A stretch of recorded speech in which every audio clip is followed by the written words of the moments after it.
over. She took her bath They now openly had at a the male village child river. who could one day be king. The curse was broken, but as the joy swept through the village, it was suddenly cut short.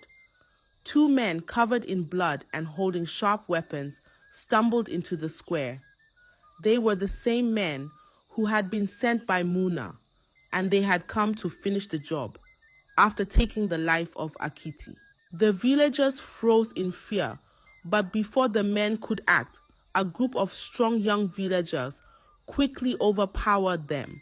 They tied the men's hands and feet with ropes, binding them tightly. The men struggled, but they were no match for the angry villagers. The crowd, still buzzing with excitement, now stood in confusion and fear. Who were these men, and why had they come with weapons? The chief priest, his face stern, stepped forward. "Who sent you? Speak now," he commanded. The two men exchanged nervous glances, but they could no longer hide the truth. Fear filled their hearts as they prepared to reveal everything. Tied up and terrified, the two men knew there was no escape. Their eyes darted around the crowd, and they could feel the weight of the villagers' stares. The chief priest's voice thundered again. "Who sent you?" One of the men, shaking, spoke first. It was Muna," he stammered. "She sent us to kill Amina and her baby." Gasps filled the air as the villagers turned to each other in shock. Muna, the rich woman, the one who always seemed so neat and proper. How could she do such a terrible thing?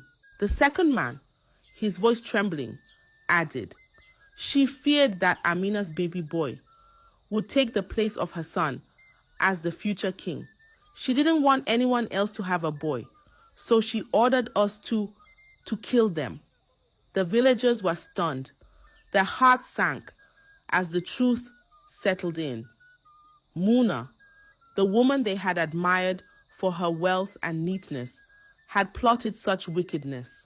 The chief priest's face grew dark with anger. "Bring Muna here," he ordered. A group of villagers rushed to Muna's grand house and dragged her to the square. When Muna arrived with her baby and saw Amina holding her own baby boy, her heart sank. She knew that her plans had fallen apart. The crowd murmured as Muna stood there, her head held low. She could feel the weight of everyone's eyes on her. Her dream of ruling the village was slipping away like sand through her fingers.